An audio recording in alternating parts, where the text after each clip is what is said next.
एक बार एक बहुत ही दुखी व्यक्ति एक महात्मा के पास आकर कहता है, मैं अपने जीवन से बहुत दुखी हूं। मैं अपनी बीवी, बच्चों और अपने परिवार को भी खुश नहीं रख सकता। मैं अपने लिए भी कुछ नहीं कर पा रहा।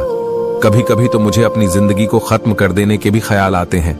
आप इतनी साधनाएं करते हैं, इतनी तपस्या करते हैं, क्या आप मुझे कोई ऐसा मार्ग बता सकते हैं जिससे मैं अपने बुरे वक्त से बाहर आ सकूं? मेरा बहुत बुरा समय चल रहा है। 2 वक्त की रोटी का इंतजाम करना भी मेरे लिए बहुत मुश्किल हो गया है। अब आप ही बताएं कि मैं ऐसे वक्त में मैं जिंदा रहूं तो कैसे रहूं, कैसे अपने परिवार को खुश रखूं? कृपया करके कोई साधारण सा तरीका बताने की कृपा करें ताकि मैं आसानी से समझ सकूं, क्योंकि मैं बहुत पढ़ा लिखा नहीं हूं। अगर आप बड़ी से बड़ी ज्ञान की बातें करेंगे तो शायद मैं कभी समझ भी नहीं पाऊंगा। ये सुनकर महात्मा ने मुस्कुराते हुए कहा कि तुम एक काम कर सकते हो। फिर महात्मा ने सामने की ओर इशारा करते हुए कहा कि उस ऊंची पहाड़ी पर एक मंदिर है और उस मंदिर के पास चींटियों का एक घर है जहां पर हजारों चींटियां रहती है।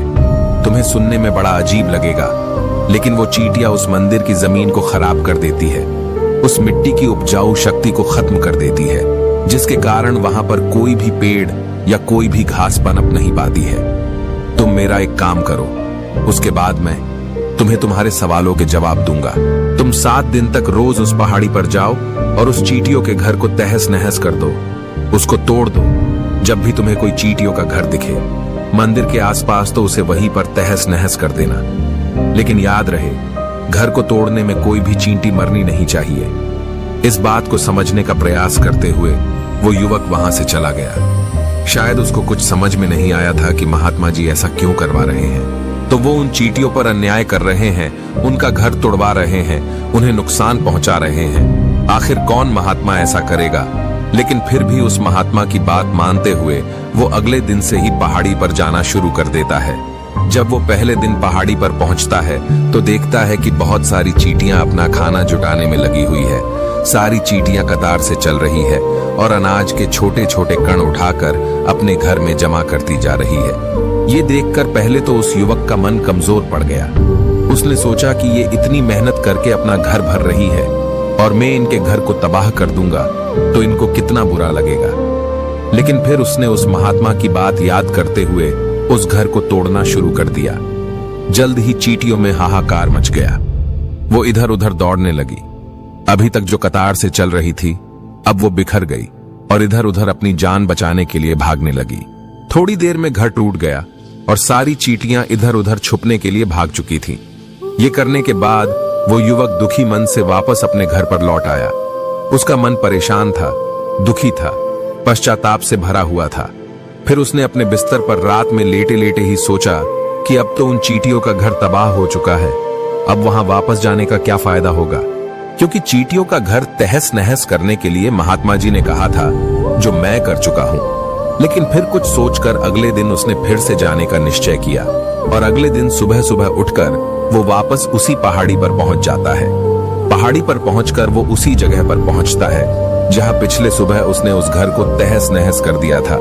लेकिन वो ये देखकर चौंक जाता है कि उन चींटियों ने फिर से अपना घर उसी जगह पर बना लिया था और अब वो फिर से अपने घर के लिए सामान इकट्ठा करने में जुटी हुई थी। उस आदमी को देखकर लगा कि ये चींटियां कितनी मूर्ख है। इनको पता है कि कल ही इनका घर इसी जगह पर तबाह किया गया था और उसी जगह पर उन्होंने अपना नया घर भी बना लिया। और ये सोचकर वो आदमी हंसने लगा। लेकिन फिर से महात्मा की बात याद करते हुए उसने उन चींटियों का घर फिर से तबाह करना शुरू कर दिया। फिर से उन चींटियों में हलचल मच गई और थोड़ी देर में वो चींटियां इधर उधर अपनी जान बचाने के लिए भागने लगी। कुछ ही देर में उनका घर फिर से नष्ट हो गया और वो युवक थोड़ा संतोष के भाव से कि इस बार तो मैं अच्छी तरह से उस घर को तबाह कर दिया है, अब तो वो चींटियां यहाँ पर अपना घर बना ही नहीं पाएंगी। इसीलिए जाने से पहले उसने उस घर पर ठंडा पानी भी डाल दिया ताकि चींटियां वहां पर अपना घर न बना सके। और इस तरह अपना कर्म पूरा करके वो युवक फिर से अपने घर लौट आया। आज रात में सोते वक्त फिर से वो युवक यही सोच रहा था कि क्या महात्मा ये सही काम करवा रहे हैं? क्या किसी का घर तबाह करना किसी सिद्ध पुरुष को शोभा देता है? क्या हो अगर वो महात्मा सिद्ध पुरुष हो ही ना, क्या होगा अगर वो मुझे बेवकूफ बना रहे हो? लेकिन फिर उसने निश्चय किया कि मैं अपने काम को पहले पूरा कर लेता हूँ। उसके बाद ही पता चलेगा कि महात्मा मुझे से ऐसा क्यों करवा रहे थे, और यही सोचकर वो रात में सो जाता है। अगले दिन सुबह उठकर वो फिर से उसी पहाड़ी की ओर निकल जाता है। पहाड़ी पर पहुंचकर वो उसी जगह पर पहुंचता है जहां पर उसने उनके घर को तबाह कर दिया था, और वो ये देखकर खुश हो जाता है कि वहां पर कोई भी घर नहीं था। सारी चींटियां वहां से भाग चुकी थी। अब उसने सोचा कि अब मेरा रोज रोज आने का क्या फायदा होगा, क्योंकि चींटियां तो अपना घर बदल चुकी है, और महात्मा जी ने मुझे 7 दिन आने के बाद कहा था, लेकिन आज तो तीसरा ही दिन है।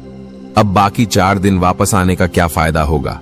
और यही सोचकर उसने निश्चय किया कि यहां से वो सीधा उसी महात्मा के पास जाएगा और उनको ये सारी खबर बता देगा। जब वो वापस मुड़कर उस पहाड़ी से उस महात्मा की कुटिया की तरफ जाने लगा, तभी अचानक उसकी नजर एक और घर पर पड़ी जो कि चींटियों का ही बनाया हुआ था। मतलब कि वो घर चींटियों ने ही बनाया था, और अब वो चींटियां नए घर में वास कर चुकी थी।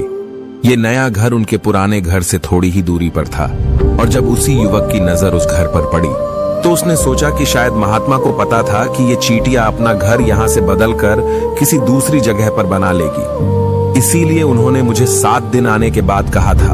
और ये विचार करके वो उनका नया घर भी तोड़ने के लिए पहुंच जाता है। जब वो वहां पहुंचा तो चींटियां उसी तरह अपने कार्य में लगी हुई थी। वो अपने लिए खाना इकट्ठा कर रही थी और अपने घर में जमा कर रही थी। जब पुराना घर टूटा था, वहां भी अनाज के कण बचे हुए थे, और चींटियां वहां से भी अनाज इकट्ठा कर करके वापस अपने नए घर में ला रही थी। अब यहाँ पर फिर से युवक का मन थोड़ा कमजोर पड़ गया, क्योंकि वो खुद भी कमजोर था, खुद भी वक्त का मारा हुआ था। इसीलिए उसके मन में उन चींटियों के प्रति दया का भाव उमड़ रहा था। उनके ऊपर उसे दया आ रही थी। वो चाहता था कि उनकी मदद करे, लेकिन वो उल्टा उनको नुकसान पहुंचा रहा था। लेकिन उस महात्मा की बात को याद करते हुए उसने फिर से उस घर को तोड़ने का निश्चय किया, और उसने इस बार बड़ी ही सावधानी के साथ बिना किसी चींटी को कोई नुकसान पहुंचाए वो घर तबाह करना शुरू कर दिया।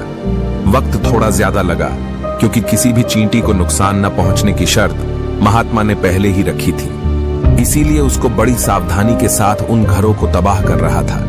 लेकिन आखिरकार उसने उस घर को भी तबाह कर दिया, और उस घर को तबाह करने के बाद वो बड़े ही दुखी मन से, इस बार वो पहले से भी ज्यादा दुखी था, क्योंकि उसने उनका नया घर भी तोड़ दिया था। वो उन चींटियों को बसने ही नहीं दे रहा था, और वो अब अपने आप को शैतान या दानव समझने लगा था। लेकिन फिर भी उस महात्मा की बात को मानते हुए वो अपने घर पर दुखी मन से वापस आ गया। रात में सोने से पहले एक बार उसने फिर से सोचा कि मैं कितना बड़ा शैतान हूँ, कितना बड़ा दानव हूँ। पुराना घर तो छोड़ो, मैं उन चींटियों को कहीं भी बसने के लिए कोई जगह ही नहीं दे रहा हूँ। वो चींटियां मेरे बारे में क्या सोचती होगी? वो कितना बड़ा दानव होगा उस परमात्मा को जो मेरे द्वारा ये काम करवा रहा है। लेकिन फिर भी उसने अगले दिन जाने का निश्चय किया, और अगले दिन सुबह सुबह वो फिर से वहां पर पहुंच गया। वो ये देखकर फिर से आश्चर्यचकित रह जाता है कि इस बार चींटियों ने एक और नई जगह पर अपना घर बना लिया था।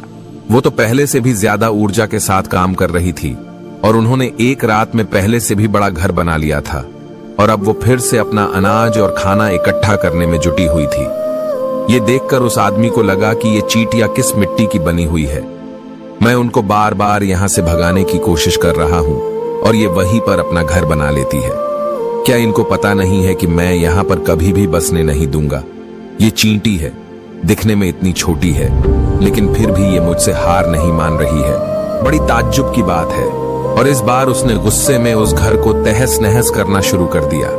लेकिन इस बार तहस नहस करते हुए कुछ चींटियां वहीं पर मर गई, उसके पैरों तले कुचल दी गई। कुचलने के बाद जब वो अपने अहंकार से बाहर आया तो उसने देखा कि गुस्से में उसने उन चींटियों को कितना क्षति पहुंचा दी है।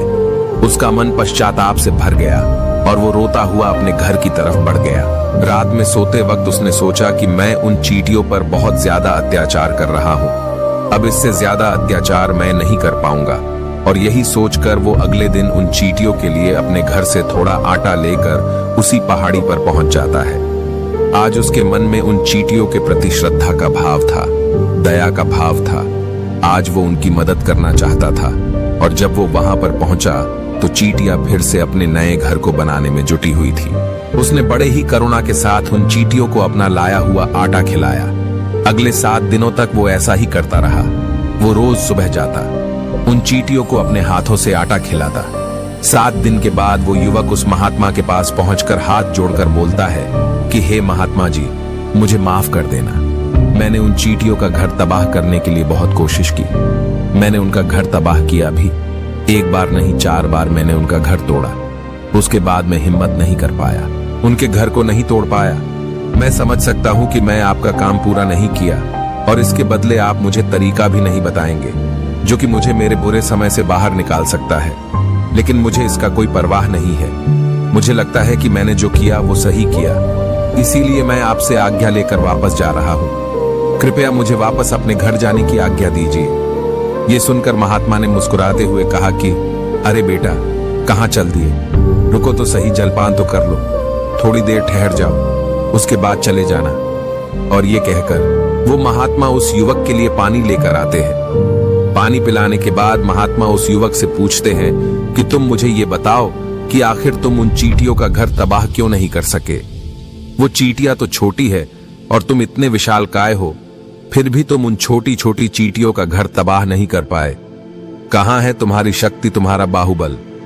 इसका जवाब देते हुए उस युवक ने कहा कि हे महात्मा, मैंने उन चींटियों का घर तबाह कर दिया था, बार बार किया था। एक बार तो अपने गुस्से में उन चींटियों को भी हानि पहुंचा दी थी, लेकिन जिस दिन मैंने उनको हानि पहुंचाई उसी दिन मुझे लगा कि मैं उनको क्यों हानि पहुंचा रहा हूं, क्यों इनको इतनी तकलीफ दे रहा हूं, और उसी दिन से मैंने उनको क्षति पहुंचाने की वजह, नुकसान पहुंचाने की वजह उनकी सहायता करनी शुरू कर दी। ये सुनकर उस महात्मा ने कहा कि ये ही तो सीखने की बात है। एक छोटी सी चींटी हमें जीवन का संदेश दे जाती है। मैंने तुम्हें उन चींटियों का घर तबाह करने के लिए नहीं भेजा था, मैंने तुम्हें भेजा था ताकि तुम उन चींटियों से कुछ सीख ले सको। तुम्हें क्या सीख मिली? उन चींटियों से क्या मुझे बता सकते हो? यह सुनकर उस युवक ने पूरी कहानी बयां कर दी। पूरी कहानी सुनने के बाद महात्मा ने मुस्कुराते हुए कहा कि बेटा, पहली सीख जो इन चींटियों से ले सकते हैं वो ये थी कि तुमने कितनी ही बार उनके घर को तोड़ने की कोशिश की, कितनी ही बार प्रयास किया कि उनके घर तबाह हो जाए, लेकिन वो हर बार अपना नया घर बना लेती थी। उन्होंने कभी भी हार नहीं मानी। अगर वो हार मान लेती तो वो चींटियां तुम्हें वहां पर नहीं मिलती। जीवन कार्यशीलता का नाम है, लेकिन हम मनुष्य 1-2 बार हार मिलने पर ही टूट जाते हैं, हताश हो जाते हैं और फिर जीवन में प्रयास ही नहीं करते। और कुछ लोग तो अपनी जिंदगी को खत्म करने को उतारू हो जाते हैं। लेकिन जानवरों में तुमने एक बात देखी होगी कि वो अपना जीवन खुद से कभी खत्म कर ही नहीं सकते हैं। तुमने कभी नहीं सुना होगा कि किसी जानवर ने आत्महत्या कर ली, चाहे वो जानवर कितना भी भूखा क्यों ना हो, कितना ही दुखी क्यों ना हो, लेकिन वो अपने जीवन के लिए हमेशा संघर्ष करता रहता है। लेकिन वही दूसरी तरफ हम मनुष्य 1-2 बार हताश होने पर ही अपना जीवन खत्म कर लेते हैं। जीवन तो कर्मशीलता है, कर्म करने का नाम है। जीवन और मृत्यु आखिरी विश्राम है, परम विश्राम है। इसीलिए मृत्यु से पहले कर्म करना कभी मत छोड़ना, क्योंकि मृत्यु के बाद तो तुम परम विश्राम में चले ही जाओगे। तो उससे पहले कर्म करना क्यों छोड़ रहे हो? क्यों हताश हो रहे हो? अगर तुम्हारा एक घर टूट गया है तो दूसरा घर बनाने का प्रयास करो, कोशिश करो, और कोशिश करने वालों की कभी हार नहीं होती। ये तुम उन चींटियों से देख चुके हो। देखने में तुमसे कितनी छोटी है वो चींटियां और तुम इतने बड़े हो, लेकिन उनका मन तुम्हारा मन से इतना बड़ा है, इतना विशाल है, इतना दृढ़ संकल्प है कि इतनी बार घर टूटने पर भी उन चींटियों ने कभी हार नहीं मानी।